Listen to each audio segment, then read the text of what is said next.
Ukraine में गोलीबारी के दौरान गोली लगने से कर्नाटक के छात्र की मौत को लेकर अलीगढ़ मुस्लिम यूनिवर्सिटी के छात्रों द्वारा कंडोलेंस मार्च निकाला गया। इसके साथ ही यूक्रेन में फंसे भारतीय छात्रों को लेकर भारत सरकार को कटघरे में खड़ा किया गया। एएमयू के छात्रों ने भारत सरकार पर वहां फंसे छात्रों और कर्नाटक के छात्र की मौत के बाद वहां फंसी उसकी डेड बॉडी को लेकर आरोप की बौछार लगा दी। यूक्रेन और रूस के बीच चल रहे युद्ध के दौरान हो रही गोलाबारी में गोली लगने से कर्नाटक के भारतीय छात्र नवीन शेखर अप्पा की मौत हो गई। यूक्रेन में भारतीय छात्र की मौत को लेकर अलीगढ़ मुस्लिम यूनिवर्सिटी के छात्रों द्वारा एएमयू कैंपस में डक पॉइंट से बाबे सैयद गेट तक छात्र छात्राओं के द्वारा कंडोलेंस मार्च निकाला गया और मृतक छात्र के परिवार के प्रति शोक संवेदना व्यक्त की गई। जबकि छात्रों ने यूक्रेन में चल रहे युद्ध के बीच वहां फंसे भारतीय छात्रों को लेकर भारत सरकार पर सवालिया निशान खड़े किए हैं।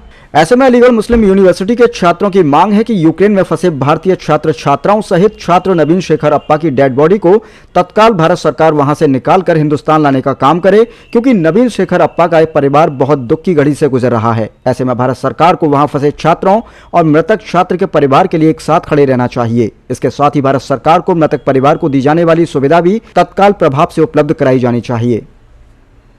कंडोलेंस मार्च है ये इसलिए है कि नवीन शेखर अप्पा जिसकी डेथ यूक्रेन में हो गई और जो वहाँ पर वार चल रहा है, उसी के सिलसिले में हमने ये मार्च निकाला है। हमारी जो है उनके परिवार के प्रति गहरी संवेदना है और शोक संवेदना है, क्योंकि जो उनके साथ ये हादसा अचानक हुआ और वहाँ के वार में हुआ, हम अलीगढ़ मुस्लिम यूनिवर्सिटी पूरा उनका साथ है।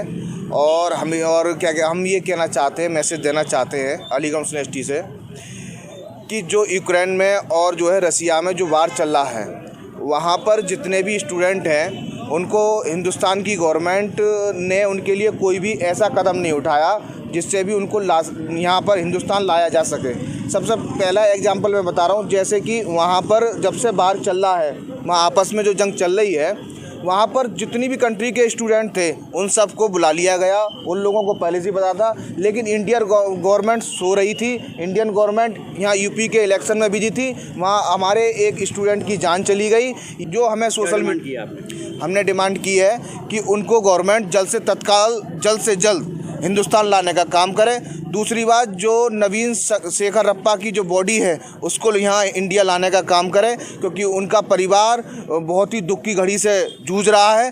आपने क्या डिमांड की है? देखिए, आज एक कॉन्डोलेंस मार्च हमने निकाला कि हमारे हिंदुस्तान का जो हमारे एक भाई जो यूक्रेन के वार में जो मार दिया गया रशियन आर्मी द्वारा, नवीन शेखर, उसके लिए हमने कॉन्डोलेंस मार्च निकाला और यहाँ से एक मैसेज दे रहे कि हमारे नवीन भाई के सपूरे उसके परिवार के साथ हम खड़े हैं और साथ साथ उसके दुख के साथ हम खड़े हैं। और साथ साथ हमने आज एक मेमोरेंडम दिया प्रेसिडेंट ऑफ इंडिया के लिए कुछ, जिसमें हमारे कुछ चार्टर ऑफ डिमांड्स है, क्योंकि हम लोग देख रहे कि जिस तरह से हमारे जो प्रधानमंत्री है, इतनी इररेस्पॉन्सिबल प्राइम मिनिस्टर शायद हिंदुस्तान के इतिहास में नहीं है, जो जहाँ हमारे बच्चे वहाँ परेशान है और हमारे प्रधानमंत्री देश के चुनाव में बिजी है। तो हमने प्रेसिडेंट ऑफ इंडिया को मेमोरेंडम दिया। तो हमारा कुछ डिमांड है, जिसमें पहला डिमांड ये है कि जो भी हमारे भाई बाहर है, यूक्रेन में है, उनको जल्द से जल्द लाया जाए इंडिया में और फ्री ऑफ कॉस्ट लाया जाए। जिस तरह से देखा जा रहा है एयर इंडिया की टिकट 25,000 वाला 1 लाख में बेचा जा रहा है, ये बहुत ही शर्मनाक की बात है। दूसरा हमारा डिमांड ये है कि नवीन के हमारे जो भाई मारा गए उनके परिवार को कंपनसेशन मिलना चाहिए, साथ साथ उनकी जो डेड बॉडी है उसको फ़ौरन इंडिया में लाना चाहिए। तीसरी हमने डिमांड ये कि एक गवर्नमेंट जॉब उनको देना चाहिए और साथ साथ हम यहाँ से अलीगढ़ मुस्लिम यूनिवर्सिटी नवीन हमारे जो भाई का मारा गया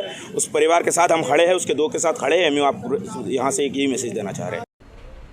वहीं इस मामले में प्रशासनिक अधिकारी सुधीर कुमार ने कहा कि रूस और यूक्रेन के बीच चल रहे युद्ध और वहां फंसे भारतीय छात्रों सहित नागरिकों को वहां से भारत वापस लाने को लेकर अलीगढ़ मुस्लिम यूनिवर्सिटी के छात्रों द्वारा राष्ट्रपति के नाम संबोधित उन्हें एक ज्ञापन दिया गया है। उन्होंने बताया कि अलीगढ़ जिले के 27 छात्र और छात्राएं अभी यूक्रेन में फंसे हुए हैं और जिन 27 बच्चों की लिस्ट एडीएम के पास मौजूद है, इन सभी 27 बच्चों के परिवारों से जिले के प्रशासनिक अधिकारी उनके घर घर जाकर मुलाकात करते हुए आश्वासन दे रहे हैं जल्दी उनके बच्चे वापस यूक्रेन से आ जाएंगे। बच्चों को वापस लाने के लिए भारत सरकार की ओर से पूरी कोशिश की जा रही है। बच्चों को वहां से वापस लाने की कोई तय सीमा नहीं है, लेकिन भारत सरकार सभी बच्चों को सुरक्षित लाने के लिए जुटी हुई है।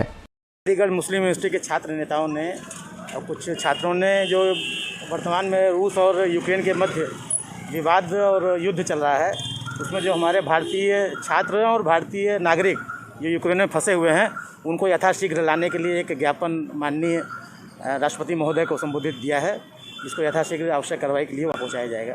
सर, अलीगढ़ में अभी तक कितने छात्र जो हैं वो यूक्रेन में फंसे हुए हैं या बॉर्डर? देखिए, कल तक की जो मुझे जानकारी है, कल एक लिस्ट एडीएम एफआर साहब के चैम्बर में लोग डिस्कस कर रहे थे। 27 बच्चे जो अभी स्टूडेंट्स हैं वो लोग अभी वहाँ फंसे हुए हैं, जिनके हम लोग कल सभी 27 बच्चों के परिवार वालों के पास गए।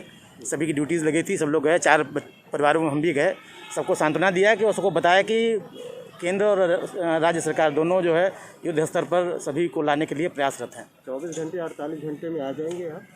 इस समय सीमा मैं नहीं बता पाऊँगा, लेकिन सरकार जो है लगी हुई है सभी बच्चों को, सभी को सुरक्षित लाने।